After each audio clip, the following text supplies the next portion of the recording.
This is Off Track. Hey guys, thanks for tuning in to Off Track with Hinch and Rossi. Have to bring something that we don't usually do to this show, and that's a bit of a warning. James learned a bit more about his accident than he knew before and goes into some pretty gory detail. So if you're not a fan of hearing about blood and gore, you might want to skip about 11 minutes, 40 seconds into about 24:25.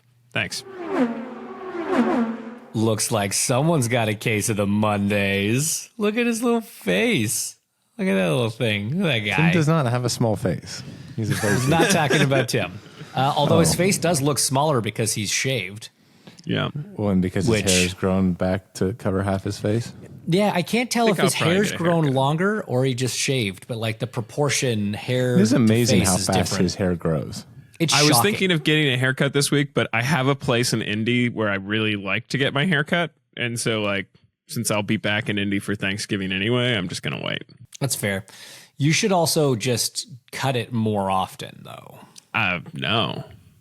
You guys just commented on how fast it grows. I'd have to cut it all the time to maintain, like, a short level of hair. Just have, like, a standing, like, every 3 weeks, a standing appointment with your barber.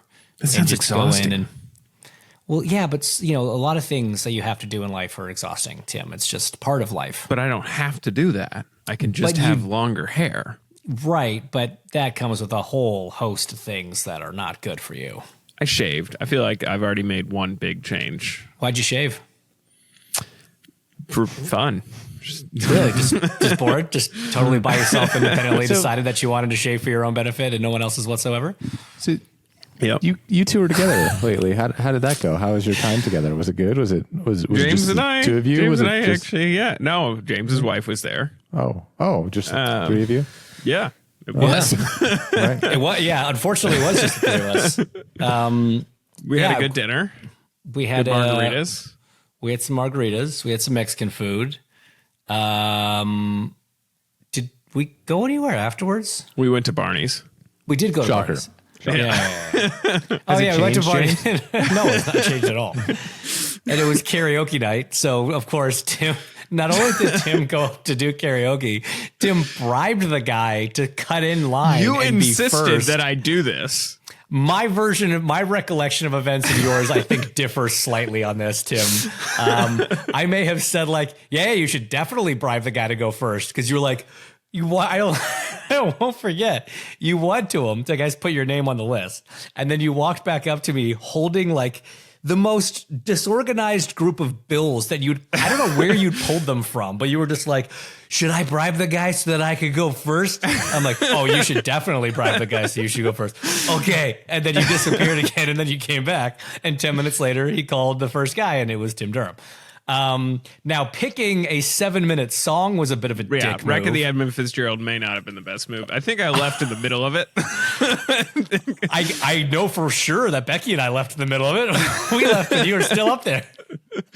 Yeah, it wasn't great. It was mistakes were made. I blame the margaritas. To be fair, we only left because in the time that the song started until the time we left, which again could have been a 20-minute period. 7 minutes. It was a 7-minute song. Like 6 different people walked up to you at like while you were singing and be like, oh, hey buddy, how's it going? I'm like, okay, we're tired and he has friends here. We're leaving. Like, we do not feel like we are abandoning Tim. I hadn't been in a while and I did leave shortly after you guys. The self-confidence that you have to poorly sing the Wreck of the Edmund Fitzgerald as often as you do that people like know you is quite amazing. Like I haven't done that at Barney's in a while. But what's kind of funny is like, I guess on TikTok, that song's become popular lately. Like it's become a thing. Well, it was just like an anniversary, wasn't it? It was just an anniversary. But even before that, like it became ironically like a popular song. It's like a 7-minute song of it. And it's like, I need people to, I want to gatekeep this a little bit. It's like, you guys just got into this. This has been, I've been doing this for a while now. You're the OG Edmund Fitzgerald. You and Aaron Rodgers are the OG. Yeah. Edmund Fitzgerald proponents. Dudes. Yeah. Dude guys. But yeah, so it's good seeing you, pal. It was. I'm sorry it was for such a short time. We were supposed to be there for an extra day than what we were, but schedules altered slightly. So so I went to Phoenix since we last spoke and did a road and track day. LA. Yeah, Then did Louisville. Phoenix was great. It was a road and track event. They do these like rally things 4 or 5 times a year, and you pay, I don't know, a good chunk of money, to be fair. But you got your car, and there's like a 3 or 4 day thing, and they go to a racetrack, and then they do something cool to the area. Like in Sonoma, they'd go to vineyards. In Kentucky, they did some bourbon tasting. So this one was in Phoenix. Went to some racetrack that I'd never been to before. Although I'm starting to think that it may have been part of a racetrack that I have been to before. That's a digression. That's like, have you ever been to Firebird, Alex? Did you ever go test at Firebird? No. I know of it, but no. Yeah. I feel like there's a chance where I was somehow Firebird, but it wasn't Firebird. It's very bizarre. I'm not entirely sure how to describe the situation. Anyway, it was fun. I got to go take people on hot rides in a Hellcat, and it was essentially just like, how much of the lap can you be completely sideways drifting the thing? I got to tell you, man, high horsepower rear wheel drive cars are a lot of fun. It is a lot of fun to just be sideways all the time. Is where you were like Rockford, like racing school or something? Yes. Yeah. Radford Racing School. Radford. Yeah. Yeah. So that's the old Firebird. That is old Firebird. Yeah. Okay. That's okay. That makes more sense now, because I was like, how have I never heard of this track or been to it? And they're like, oh, this is where the Bob Bondurant School used to be. And I was like, no, Firebird's where the Bob Bondurant School used to be. So in my head, I was like, maybe this is Firebird. Yeah. It just looked a lot different. So a buddy of mine started that Radford. He bought Bondurant and then started Radford. Oh, no way. So yes. Yeah. Well, there you go. I put 2 and 2 together when you said you were driving Hellcats, because that's kind of their thing. There you go. These Hellcats. Yeah, they were fun. Yeah. And then flew to LA and met Becky there. And because Tim and Becky are making a movie together along with some other people. And we went out there to meet with some potential people to attach to the film from the acting side of things, which is very cool. I won't say any names because I'm not sure I'm allowed to do that yet. Neither am I. Yeah. No, I assumed that. Yeah. Same page. So yeah, it was great though. Caught up with some people, caught up with some old friends, met some new people, and had some great chats on that side. Very exciting that Becky's dipping her toe into the production side of the film business now. And you, Tim, you've written a script and you are also helping produce the new thing that's happening, which is cool. And then, we got to see Tim, which was, less fun. Tim? It is what it is. Yeah. Is what it is. I mean, we had a good night. Then right there, Memphis Fitzgerald, which was obviously a mistake. Like even halfway through that song, I was like, I have committed an error here. And then it was like, and I still have the length of a normal song left to go. But we went to El Coyote, which is it's an old Mexican restaurant in Hollywood, and it's got some cool like Hollywood history and famous for.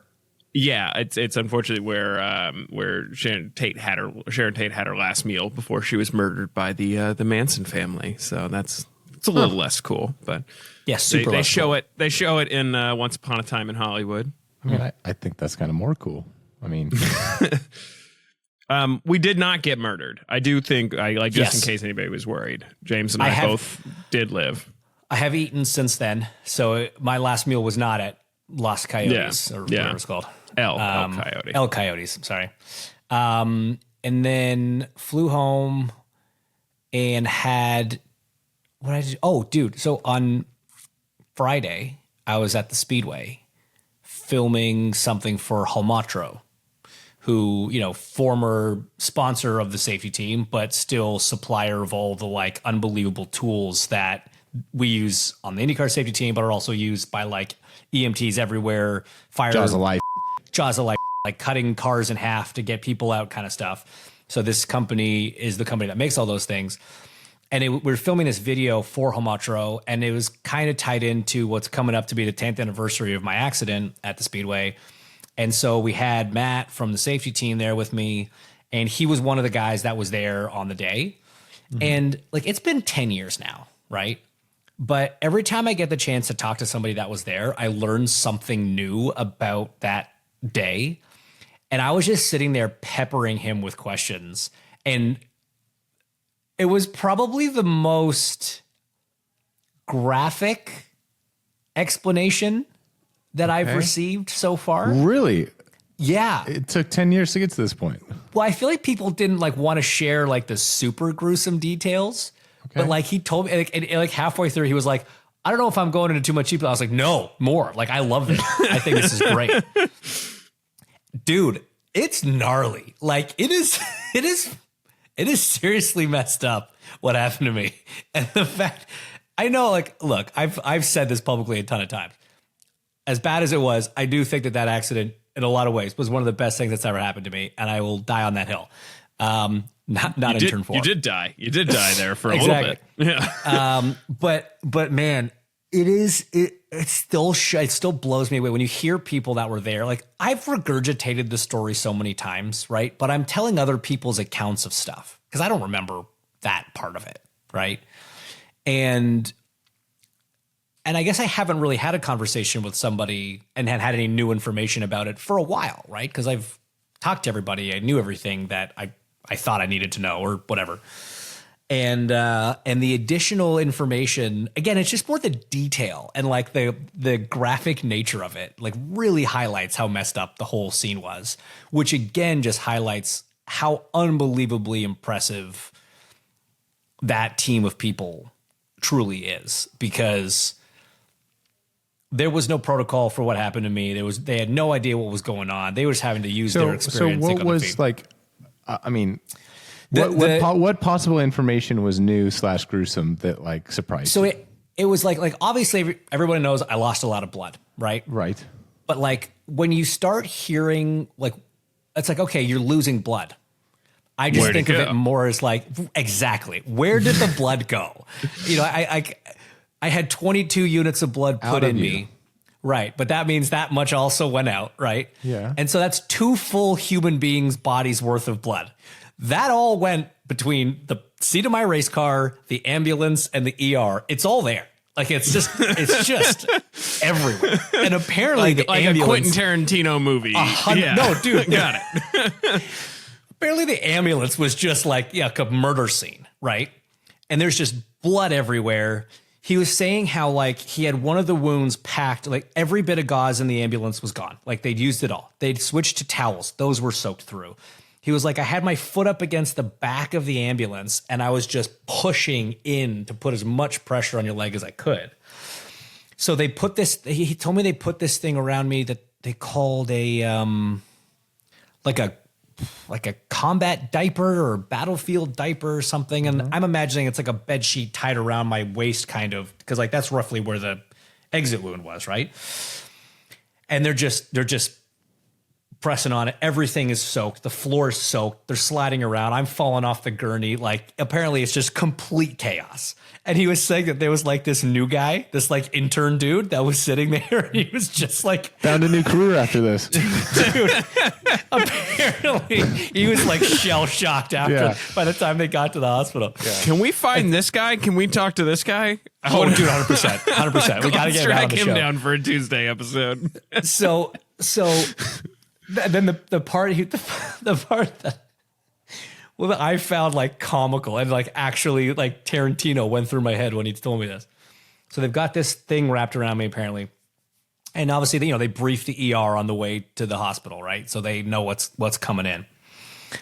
So they get there and they get in the ER and like my surgeon, Dr. Pullman, who's a very, very good friend of mine.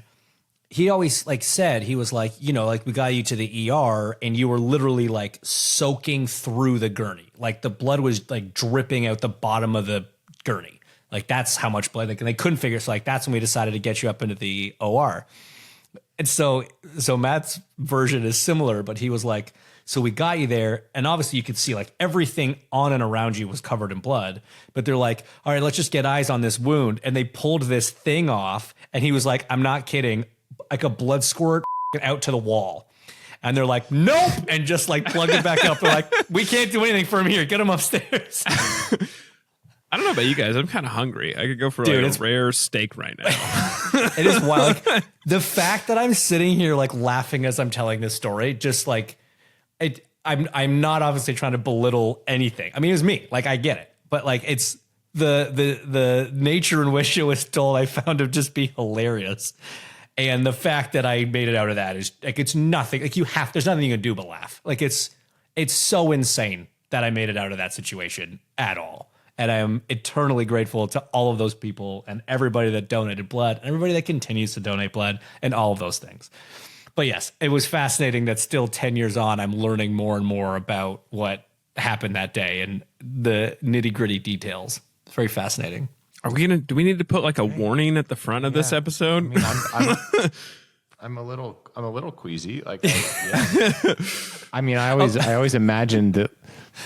I was always curious as to know like how they cleaned up the racetrack, and like, was there just for the rest of the month like a blood stain in turn? Well, 3? no, because I wonder if any of it actually leaked out of the car. Oh, right? it must. But they had to get you from the car into wherever, like the ambulance. That much driven. fluid. Yeah, it would have true. definitely like. And there was puddled definitely somewhere. a hole in the tub. Otherwise, you wouldn't have been punctured. What mechanic got that job? Oh, I've talked to them. I've talked Is that to like them. a sterile situation? Like, how do you do that? Yeah, safely? it's like full gas mask. Like, yeah, it was apparently like pretty a bad. hose.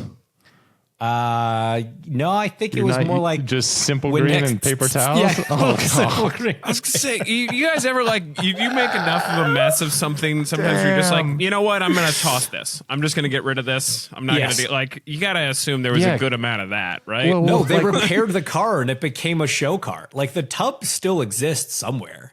oh, I don't know if I like that. They made it a show car at some point. A lot But of like- James DNA in that thing. Yo, yeah, don't put a blue light on that. No, They had to. I know It's like they a Motel burned, 6. Yeah. they burned my seat and they burned my suit and all that sort of stuff. But he was like, part of the problem was because my suit was black, they didn't realize I was bleeding at first, right? Because they couldn't get me out of the car. They just And saw he you were actually sticky. Well, they're like, why is he so heavy? This doesn't make sense. So they thought that when I hit, the tub like compressed and that my hips were like kind of being trapped in by the seat. So he showed me the tool. Like, I played with the tool that they put in. It's like a Jaws of Life kind of thing. And it's like a V, but it's 63,000 pounds of pressure.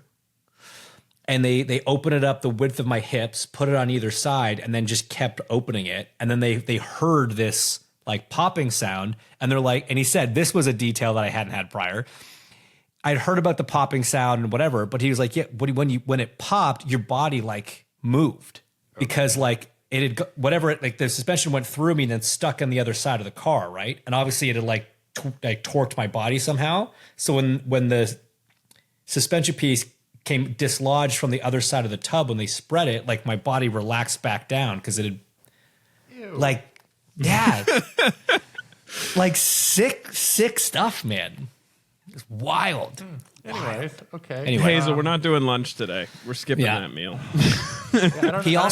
I don't even know where to go from here. it also kind of explains one of my scars that I hadn't entirely understood until now. So, oh man, let's just get into it. Like, so We haven't already? So, man, okay. So Oh God. so your like butt cheek folds over your leg, right? Okay. Like the crease of your butt cheek and the back of your thigh.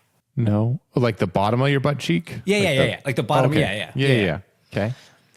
So I have a Must have scar. a saggy butt. I'm kidding. Well, I have a scar that like along that crease, Yes. basically, right? Okay. It's just like almost it's like almost as if you got a job on your butt. yes, very Like that similar sort to of- that kind of line. Yeah. right. That kind of like incision, not incision. It's a pretty Not that rough I've scar, but I've seen that, but yeah. of course. So, man, this is so hard to explain. So,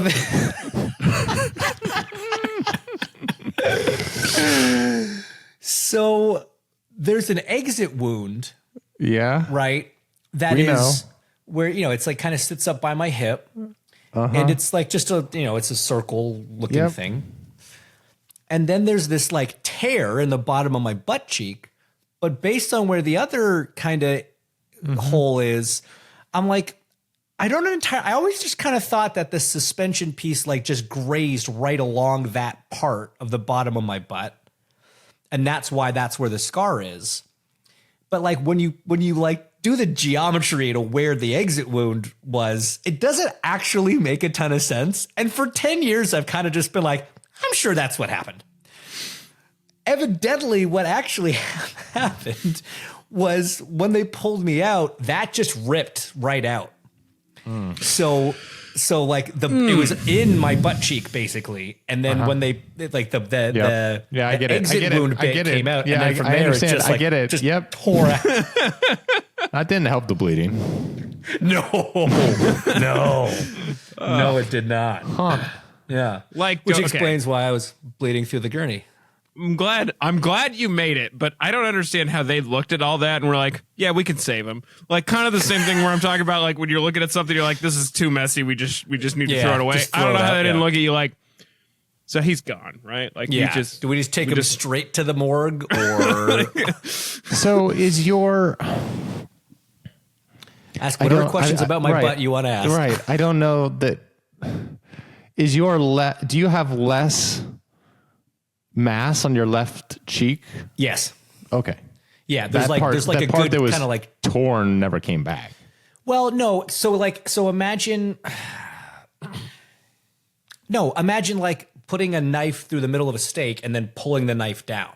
Oh yeah. It tears, but then it like all the material's still there. But like it's just a little. There's a chunk missing, I guess. Right. But it's not like that fold. It's not like you have half cheek. No. You'd have to do some fairly thorough investigation to realize there was a difference. But yeah, once you're deep in there, you notice the difference. Yeah.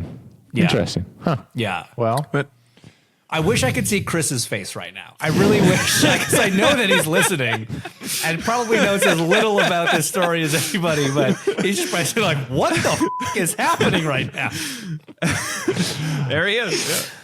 Yeah, sorry about that, Chris. I should have prefaced that. Yeah. Tim, do you have any follow-up questions about James's butt? I do actually, and I'm trying to think. What's the name of the dance where you like make your clap? Twerk. Yeah. So if you do that, does it make a weird noise? Or is it I don't think I can do that anyway. I don't think he's twerkable. This feels like a challenge. I'm a 5'10" white guy from Canada. We do. That's not a twerking demographic. I mean, I've seen you learn how to dance pretty well, like second place well. I feel like you could learn how to do it. Yeah, if I put some time into it, but it's all not. Right, well, we got a week. Let's check in next week. week. Everybody tweet at James that we need to get a twerk video, and we'll get the mic set up so we can hear. Alex, you will also have to learn so we can compare the noise to see if there's a difference. Which Tim, you will also have to. No, I'm here to do the editing. Is that what you do? Sure. So you're the one that I should talk to about the issues I've got with the editing?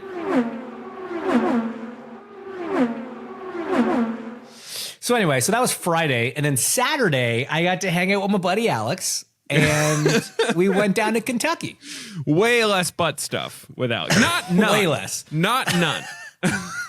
Needed to be clear here. It was not no butt stuff. Listen, it was a journey. It was a day. It was an adventure. So this was we were going down to Churchill to watch Castle Run, and I figured this would be a good idea to take, thanks to old General Motors, my Chevy Blazer EV, new electric vehicle car device, on a road trip. And it's the technical term. Right, exactly. And I was excited because I've only ever really driven the car around town. It's fantastic in all that sort of application of running to the gym, running to the store, running downtown, running to the airport, all that sort of thing. But really wanted to see what it was like to kind of do a road trip with an electric vehicle. Because you hear so much about all of these stories and concerns that people have rightfully so, in terms of like, well, what if I run out of energy, or what if I can't find a charging station, or whatever. Like, these are all things that are more foreign, and in theory could be more complicated than just sticking a fuel pump in your car. So we took the trip down to Churchill, and it was very uneventful. We did our first ever fast charging experience. I will say that we were definitely rookies at it. We pulled up to one, and stabs. Yeah, one guy was like, "That one's broken." We were like, "Okay," and then we like left, and then as we were leaving, James was like, "Wait, there's one there that I didn't notice." And it was in a Walmart, and so we charged up and went to the restroom and came back and had enough juice to continue on for the rest of our journey. So a little bit different for sure than getting gas in your car, but once you know the steps to take, just as easy. So that was cool. Do you know, to kind of what's do funny that. about that part though was the fact that there was clearly some like malfunction on the charger itself, in that like it wouldn't take payment. Like you were trying to put your credit card in, Yes, and it just wouldn't take payment. But like what's awesome about it is you just whipped out an app and like typed in the number of the pump that we were at. It's like and you could just pay for on the parking app. via apps. Yeah, Right. But you just did, like that was like, if that didn't exist, we'd have been hosed, and it was because of like old technology with the credit card reader didn't work. Yeah. But I thought that was kind of cool. Yep. So we got to Churchill, and that was James's first time back there since the Derby. So a little bit different experience for you, I'd imagine. And got to go down and kind of see the horse and meet with one of the representatives from West Point before the race. Got to stand on the rail and watch him run. It was not as rewarding of a trip as I think we would have hoped. Financially speaking. Well, and emotionally. Emotionally, yes, yeah. Emotionally, like I'm very vested in his well-being and his performances, and there's a lot of expectation on this horse with who his trainer is and kind of what his pedigree is, and quite frankly, the first two races haven't been awesome. I got a little bit of a further debrief yesterday, James, and so there is a little bit of kind of concern about his breathing. And so they don't know like if he was a little bit under the weather. But also that jockey that came off the horse at the start, I didn't realize this, but all horses to the inside of that jockey finished fourth or worse. So it was kind of a difficult situation because they got kind of bottled up, and then they didn't really have anywhere to go to regain the momentum based on that whole situation that was out of everyone's control. Like the favorite horse by a mile was the 4 horse, and he didn't finish anywhere. And kind of a long shot won. So anyways, there's a lot of variables in horse racing, just like there are in motorsports. And that's the way it is. But nonetheless, always cool to be down there for a little bit. And what did I do yesterday? Yesterday I played a little bit of golf. Which was nice. Still like unbelievably nice day. 67-degree days in Indiana. And in about an hour and a half, I'm heading down to Charlotte to get in the sim. So good times. Vroom, vroom. Prop, prop. Oh, so obviously the plane started back up for Ed. The plane did start for Ed. So good. I would assume it'll start for me today. Fingers crossed. Fingers crossed. Nice. Tim, how was your weekend? What'd you do? It's good. I went and had dinner with our buddy Oriel Servia and his his wife and daughter and our friend Matt Cottrell. It was good. We went down to Manhattan Beach. We were all gonna like go out and go to the restaurant and then set up the telescope. Figured call an audible, set up the telescope early, and just ordered in at Matt's place and cool. and had a fun night. I showed him the moon and Jupiter and Saturn and all that, and it's always good to see him. And then my friend Frank has a special effects house up in Burbank. So Hazel and I went up there yesterday, saw some props from the Ghostbusters movies. Pictures were cool. Yeah. So that's always just kind of fun to go mess around with movie props, like get a picture of Hazel wearing a proton pack and things like that. But too much of a good thing. She woke up this morning with a fever and a cough, so we're having a sick day, and I'm trying to decide if 10 years old is old enough to see Ferris Bueller's Day Off yet. I'm thinking she's fine in that. I'm thinking yes. In her case, yes. I'm gonna check the IMDb like parent guide and see what's going on. Yeah. So IMDb does a thing. It like goes through and says, here's the violence that's in the movie. Here's the sexuality. Here's the vulgarity. And like, it gives you examples of what everything is so you can decide. Okay. Well, I'm on IMDb right now. So is that just like, where's that section? If you scroll down, it'll say parent guide. Oh, parent guide. All I can think is there's the one part where they say, I'm the nurse with pluck, or because I'm the nurse who likes to. And then they slam the door. Yeah. Okay, so sex and nudity, mild. Yeah. So I think the film has a few incidents with scantily dressed women. I don't know. She and I watched Apocalypse Now last night, so I think it'll be okay. She only appears at a door in a nurse costume for 10 seconds, and then the door gets slammed on her. A teenager announces to a home intruder that she has a, quote, scorching case of herpes. Yeah, okay. All right. So it's a maybe. A teen tells another... we have to probably bleep all this, but... if we have to bleep it, I probably shouldn't show her the movie. Oh, hang on. We're glossing over. There was actual racing news since the last time we talked. Penske bought the Long Beach Grand Prix. Oh, that he did. That they did. That it has been done. Yes. Yes, Tim. Great point. Yeah, I think that was something that has been in the works for a little while. You know, there was talk of NASCAR having interest in buying that race, which I think concerned the IndyCar community a little bit. And so, again, Penske to the rescue and buys the Grand Prix of Long Beach. So that way it can stay an IndyCar hallmark event. I mean, I would love if Cup also wanted to come run there and did could you imagine? I mean, it'd be impossible, but like a Cup, IMSA, IndyCar triple header. How cool that would be. Because it's already a great event, right? Mm-hmm. Like that would be so cool. So that would be. I saw something. It's like Long Beach with their agreement with the city is that it can only be used to run a race for 3 days total a year, which is that weekend, right? Friday, Saturday, Sunday. Right. So if anybody else wants to run it, they have to do it then. Right. So it would, yeah. So yes, so it's the only way you could have them run there is if they ran in conjunction. So I don't know. I don't know if that's a talk that's happening. Obviously, Roger has NASCAR connections, so not impossible. But IMSA is a great addition there and has made that event super cool as well. Little shout out to friend of the pod and friend of us, Tony Stewart and his wife Leah on becoming parents. Little baby Stewart there. Everybody's having babies. There's just babies all over the place. Marco's having babies. You got Marissa having a baby. Scott McLaughlin's having a baby. Marco had a baby. Yeah, I said Marco. Yeah, just people's babies popping up left, right, and center. Tim had one. Tim, you were actually ahead of the curve on that one. You were actually like a trendsetter. Yeah. For once. I also feel like it's just that age, right? I was talking to Kelly about it the other day. Like, I think once Connor gets married, because we all know Tim's never going to get married. Once Connor gets married, hurtful. Accurate, but hurtful. I don't know. I think that'll be the last wedding that I go to. It's like the end of the generation. It's like the of end of our...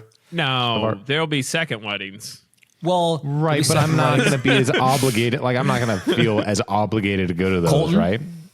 Oh, yeah. Colton. That's true. I mean, although he could very, very realistically do that before Connor. Who knows? Yes.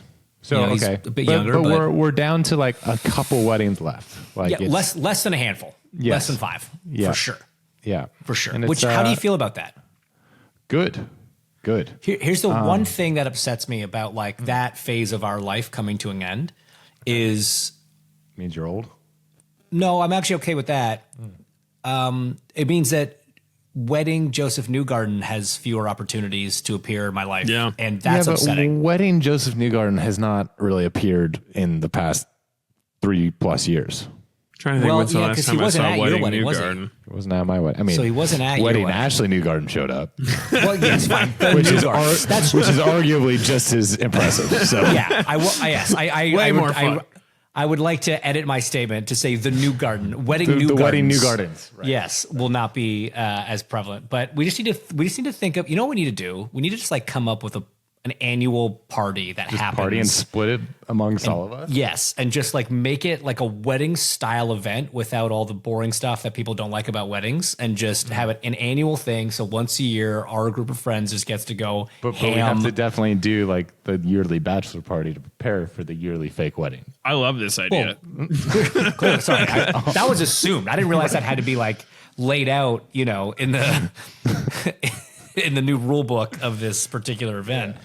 But yes, obviously, we'll go back to, we should just relive all of our bachelor party, like just rotate through, right? So we'll go like to Muskoka one year, everybody's go responsible. to Columbia one year, go to wherever, DR, wherever. Anyway, we'll start working on that. Alex and I also, in our several hours in a car together, hatched a new business plan that we're going to dive into. So watch this space for more exciting news on that. And then what are you doing? So you go to the sim. Your team is going to thermal. Correct. With old Hunter McElray. So they'll be doing some testing with rookies. Some test stuff. Yeah. Test stuff. McLaren's there with Enzo Fittipaldi. Penske's there with Felipe Nasr. And Logan Sargent's going to be there with Meyer Shank. So a lot of like some interesting stuff. I'll be very curious to see some of that stuff. I'm curious how all those drivers do. Should be fun. And then what else? Do you have anything else on this week? Nothing this week. I'm going to go to Columbus on Saturday to watch the Indiana University Hoosiers play Ohio State. Cool. So that should be interesting because I think they'll get their ass kicked. But if they don't, I don't know, man. That'll be an amazing story. So I use on it this year. I know. Are they still are they still undefeated? They are, but Michigan outplayed them, even though IU won that game, and Michigan is way worse than Ohio State. So I think there is a little bit of concern, especially going on the road. Got it. But we will see. That'll be cool. That'll be my second college game that I've gone to. The first one was raining the whole time, so I don't feel like I got the whole experience. Fair. So yeah, that's my weekend adventure. That should be fun. You go to Vegas. I go to Vegas tomorrow for just the Far too long, and just the worst schedule. Like I'm sure I talked about this a year ago, but I'll say it again. Like last year in Vegas, with the way the schedule is, you would show up to work at like 5 or 6 p.m. and then you'd get off work at like 3 or 4 a.m. and then you'd try to sleep for a couple hours, but like you're still sort of on Eastern time, and it's just I would sleep for like 4 hours, then sit around in my hotel for 6 hours until I had to go back to work. Like it was bad. But by day 3, I was like, man, this is rough. But I'm not going to say anything, and I'm not going to complain because these people do Formula One all year long, and the entire F1 calendar is tough, and the schedule is tough, and the flights are tough, and whatever. So I'm good. I'm just going to put your head down, get on with the work, whatever. And then on day 3, like it's like we were sitting in the office one day, and like 4 people all at the same time were just like, I think this is the worst F1 weekend to work I've ever done in 20 years of doing Formula One. Like this schedule is terrible. I feel like I've never been this tired, like all this stuff. And I was like, yes, it's not just me. I'm not like too soft for this job. This actually sucks. Just awful for everybody that's got to work it. And remember last year they had that problem in FP1, and it got like the start got delayed till like 3 a.m. I was there. Yep. Drivers had to drive cars at that point. I was not there. I was in bed at that point. Yes. Because I was like, I'm not staying. It's 1:30 in the morning. Goodbye. Insanity. Okay, well, That was Alex, rough. while he's doing all that, do you want to hang out this weekend in Indy? When do you get into town? Saturday morning. I thought you were coming to Vegas to hang out with me. Ooh. Oh, I got a thing that day. Oh, that's fine. Well, guess what? Vegas uninvited you. You're not allowed there. So I'll be back that's- Saturday. I'll be back Saturday night. So Perfect. All right. Sweet. Yeah, James, that's a good thing for me. I've never gone to Vegas and come back and been like, glad I did that. I made money and feel great.